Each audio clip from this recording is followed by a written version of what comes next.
আসসালামু আলাইকুম। আমার চ্যানেলে আপনাদের সকলকে স্বাগত।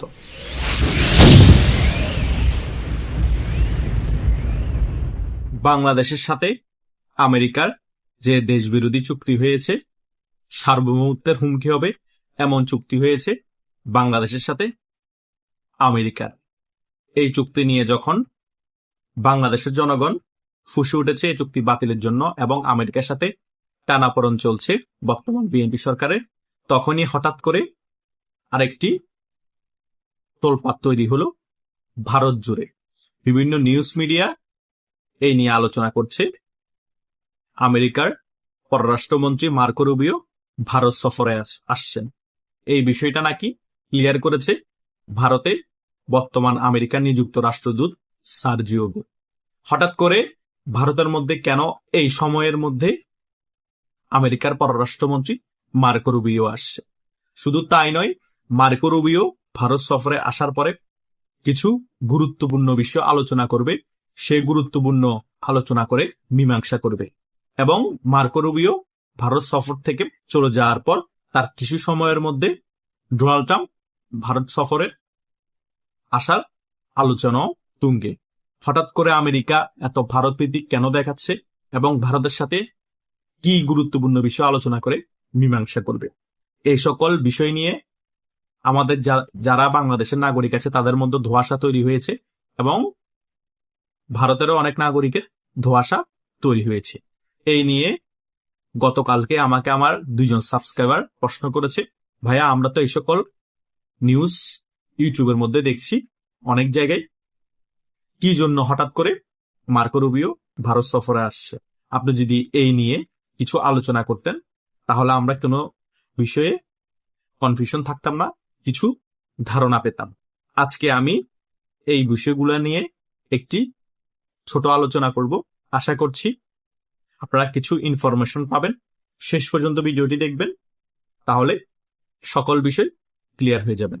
প্রথমত, আমেরিকার পররাষ্ট্রমন্ত্রী মার্কো রুবিও ভারত সফরে আসছে মেইন রিজন হচ্ছে ভারতের সাথে সম্পর্ক আরো বেশি জোরদার করার জন্য এবং সাউথ ব্লকের মধ্যে দিন দিন চীনের যে শক্তিমত্তা বেড়ে যাচ্ছে সেটাকে খর্ব করার ব্যাপারে একটি সিদ্ধান্ত নেবে ভারত এবং আমেরিকা।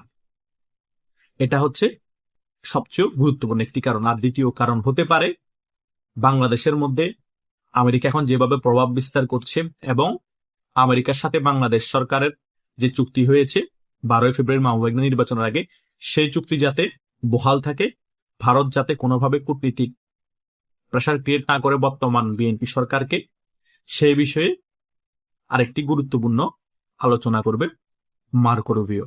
এবং বাণিজ্যিক বিষয়ের মধ্যে খুবই গুরুত্বপূর্ণ আলোচনা হতে যাচ্ছে ভারত এবং আমেরিকার মধ্যে। এখন অনেকেই বলতে পারেন, তাহলে কি আমেরিকার সুর নরম হয়ে যাচ্ছে ভারতের বিষয়ে? অবশ্যই আমেরিকার সুর নরম হয়ে যাচ্ছে ভারতের বিষয়ে, কারণ সাউথ ব্লকের মধ্যে সবচেয়ে শক্তিশালী মিত্রই হচ্ছে আমেরিকার ভারত। এখন অনেকেই বলতে পারেন পাকিস্তানও তো আমেরিকার মিত্র।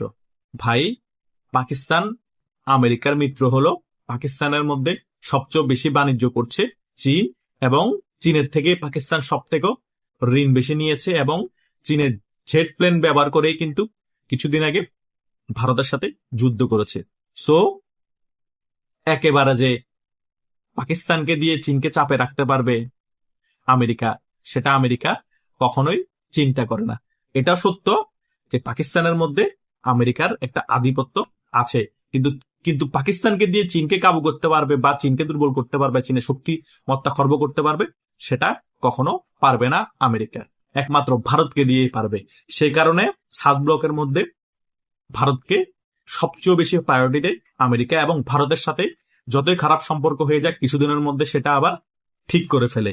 কারণ আমেরিকা সবসময় একটা বিষয় চিন্তা করে, কোনোভাবে যদি ভারত চীনের সাথে সকল ছোটখাটো ঝগড়া বলে একেবারে বন্ধুত্বের সম্পর্ক গড়ে তুলে রাশিয়ার মতো, তাহলে তো সাউথ ব্লক এবং এশিয়ার মধ্যে একেবারে খানা চলে যাবে আমেরিকার। কোনোভাবেই আমেরিকা এশিয়ার মধ্যে শক্তিশালী অবস্থান করতে পারবে না এবং সাউথ ব্লকের মধ্যে ঢুকতেও পারবে না। সেই ভয়টা কাজ করে এবং সেই ভয়টার কারণে বারে বারে হালকা পাতলা সম্পর্ক খারাপ করলো শুল্ক বাড়িয়ে, আবার সুর নরম করে সম্পর্ক ভালো করে ফেলে ভারত সরকারের সাথে। এটাই হচ্ছে মেইন রিজন। এখন যখন দেখতে পেয়েছে সাউথ ব্লকের মধ্যে সম্পূর্ণরূপে চীনের পাওয়ার দিন দিন বেড়ে যাচ্ছে, এবং বাংলাদেশের পররাষ্ট্রমন্ত্রী কিছুদিন আগে চীনের মধ্যে সফরে গিয়েছে, সবাই চীনের সাথে বাণিজ্যিক চুক্তি করতে চাচ্ছে, পাকিস্তানও একেবারে চীন ঘেঁষা হয়ে যাচ্ছে। এখন কিন্তু আমেরিকার একটা ভয় ঢুকেছে, এবং চীনের সাপোর্টে ইরান যে খেলা দেখালো আমেরিকার সাথে, সেটাও কিন্তু একটা মাথা ব্যথার কারণ। কারণ চীন প্রযুক্তিগত দিক থেকেও অনেক এগিয়ে গিয়েছে, এবং চীনের প্রযুক্তি আমেরিকার প্রযুক্তিকে টেক্কা দিচ্ছে, এবং বাণিজ্যিক ভাবেও চীন আমেরিকার প্রায় কাছাকাছি। এবং অনেক তথ্যপাত্র দিয়ে আমরা বিভিন্ন নিউজ মিডিয়া থেকে জানতে পেরেছি 2030 বা 2035 সালের ভিতরেই চীন আমেরিকার অর্থনীতিকেও ছাড়িয়ে যাবে। সো চীনকে যদি সাউথ ব্লকের মধ্যে একটু দুর্বল করে রাখতে হয়, শক্তিমত্তা কমাতে হয়, ভারতকে ব্যবহার করতে হবে। এই সকল বিষয় নিয়ে খুবই গুরুত্বপূর্ণ একটি আলোচনা হবে মার্কো রুবিওর সাথে, এবং পরবর্তীতে ডোনাল্ড ট্রাম্প ভারত সফরে আসলে ডোনাল্ড ট্রাম্পের সাথে নরেন্দ্র মোদীরও এই বিষয় নিয়ে আলোচনা হবে। তারপরে বাংলাদেশ ইস্যু তো আছেই, কিন্তু ভারত এটা 100% শিওর থাকেন, বাংলাদেশ ইস্যুতে ভারত আমেরিকাকে কোন রকমের সহযোগিতা করবে না, এবং সেখানে উল্টা ভারত দাদাগিরি দেখাবে। ক্লিয়ারলি ধরে রাখতে পারেন, ভারত আমেরিকাকে সেখানে বলবে আপনারা বাংলাদেশের মধ্যে আধিপত্য বিস্তার করা থেকে দূরে থাকুন, বাংলাদেশ আমাদের নিয়ন্ত্রণে থাকবে। আর যদি বাংলাদেশে আপনারা একক আধিপত্য বিস্তার করতে চেষ্টা করেন এবং সেন্ট মার্টিনের মধ্যে ঘাঁটি গাড়তে চেষ্টা করেন আর করিডোর করার চেষ্টা করেন, তাহলে কিন্তু আমরা আপনাদের সাথে নাই, এবং আমরা চীনের সাথে একত্রিত হয়ে বাংলাদেশে আমাদের নিয়ন্ত্রণ প্রতিষ্ঠা করব। কূটনীতিক ভাষায় বলবে, আমি জাস্ট নর্মালি ভাবে আপনাদেরকে বোঝানোর চেষ্টা করছি যে কি হতে পারে ভারতের উত্তর। এটা হচ্ছে বাস্তবতা। চায়নার ব্যাপার নিয়ে ভারত আমেরিকার পাশে থাকবে, কিন্তু বাংলাদেশের ব্যাপার নিয়ে ভারত এককভাবে আমেরিকাকে হুঁশিয়ারি দিয়ে দিবে। আমেরিকা যদি ভারতের কথাগুলো না রাখে, ভারত তাহলে চায়নার সাথে সম্পর্ক ভালো করে ফেলবে, এবং যে বাণিজ্যিক চুক্তি নিয়ে মার্কো রুবিওর সাথে আলোচনা হবে, সেখানেও কিন্তু ভারত অনেক সত্য জুড়ে দিবে, কারণ ভারত ভালো করে আমেরিকার দুর্বলতা কি সেটা জানে। বুঝতে পেরেছেন?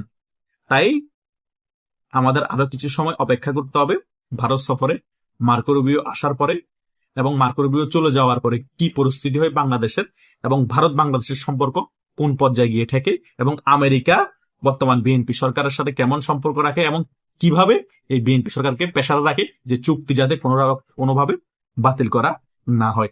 অনেক খেলা আগামী 6 মাসে বাংলাদেশে ঘটবে। বাংলাদেশের জনগণ শুধু চেয়ে চেয়ে দেখবে, বলার কিছু থাকবে না, কারণ এখন আন্তর্জাতিক খেলোয়াড়রা বাংলাদেশে অ্যাক্টিভলি ঢুকে পড়েছে। আশা করছি আমি এই ভিডিওর মাধ্যমে যে বেসিক ব্যাপারগুলো আছে আপনাদেরকে আমি হিন্টস দিয়ে বোঝাতে সক্ষম হয়েছি। তবুও যদি আপনারা ক্লিয়ারলি বুঝতে না পারেন, এখনো কনফিউশনে থাকেন, আমার হোয়াটসঅ্যাপ আছে, মেসেঞ্জার আছে, সেখানে নক করতে পারেন, সেখানে আমি আপনাদেরকে ক্লিয়ারলি বোঝানোর চেষ্টা করব। বা এই ভিডিওর কমেন্ট বক্স আছে, যারা প্রথম থেকে শেষ পর্যন্ত ভিডিও দেখেছেন তারা এই ভিডিওর কমেন্ট বক্সও কমেন্ট করতে পারেন, এখানেও আমি উত্তর দেওয়ার চেষ্টা করব। ধন্যবাদ সকলকে।